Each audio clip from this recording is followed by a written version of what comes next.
correction. If all you do is you read this sentence and you say, that doesn't say anything about a Federal Reserve, that doesn't say anything about a central bank. No, that sentence doesn't say those words in particular, but the word regulate means that Congress not only has the power, but the obligation to create a system to control and monitor the nation's monetary supply. And the Federal Reserve System, established under the Federal Reserve Act of 1913, does just that. Again, let me say that to you again. We have to regulate that coining of money. You can't just coin money and throw it out there. You have to have a system set up to monitor and take care of that system. The Federal Reserve System is that system. And the head of the system is the bank called the Federal Reserve. So that the Constitution of the United States does, in fact, allow for the creation of the Federal Reserve, because it says that you have to create something that regulates the coining of money. So it does provide for the creation of the Federal Reserve, because you have to have something to regulate. The word is there. Regulate the value thereof. Words have meanings. You can't just you can't just take words and say, make them mean anything you want them to mean. You have to go and take the meanings of the word and make them go for the definition of the word. Regulate means to monitor, to make sure that everything that is supposed to be done is done. You cannot just say, okay, go make money and then just let it go out there. No, somebody has to be able to say, this money has this value, this money is to only be for this amount, this money has to be set up this way. There has to be a regulatory system. The Federal Reserve System is that regulatory system. Now, another thing. How did we get to the ability to start the Federal Reserve? Let's get back to the Constitution. The Constitution of this country gives the Congress of the United States the right and the ability to make laws. The Federal Reserve was created as a law. Let's say it one more time. The Federal Reserve Act of 1913. It wasn't some building just put up in Washington, D.C. It was a law enacted, and from that law, a building was created. Under that building, you had a board of directors put in place. They didn't just throw a building up and say, start telling everybody how to spend their money. It was a law. So that constitutionally, the government of the United States did exactly what it was supposed to do by not just creating a Federal Reserve, they created a Federal Reserve Act first, which means they created a law that created the Federal Reserve. So, when you want to complain about the Federal Reserve is not an entity. The Federal Reserve is a law, a passed law. And because it is a passed law, it is constitutional.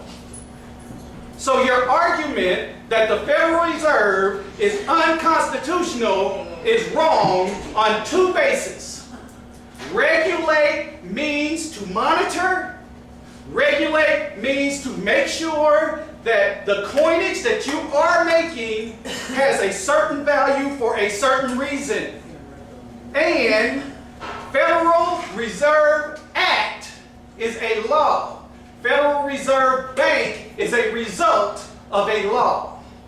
So, when you say the Federal Reserve cannot represent itself because it is not constitutional, what you are saying is incorrect. Not only is it incorrect, it takes you in a direction in which everything else you say from that point is incorrect.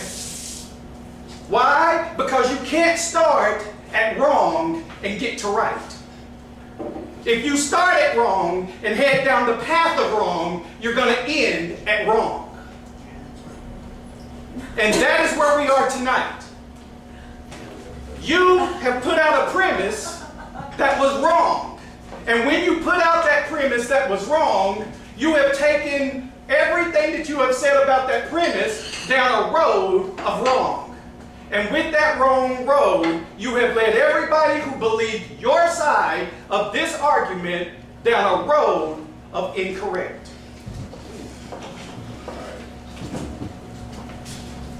Oh, I did that on purpose.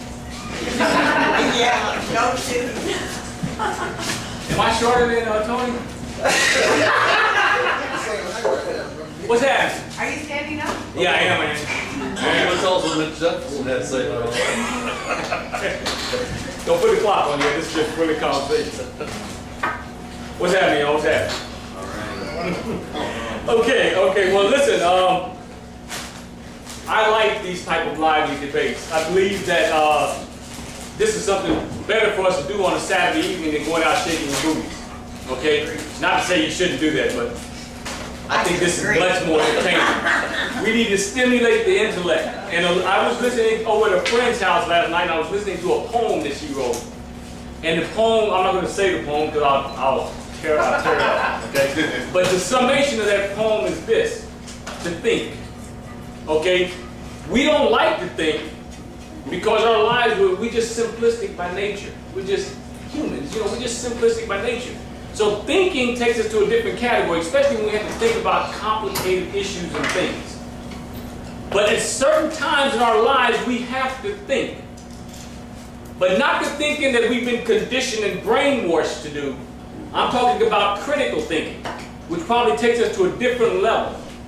So that when we start to look at anything, we have to begin to think on our own and not dictate or regurgitate what the slave masters and the politicians have brainwashed us to believe in the first place, and then to articulate it in that particular fashion.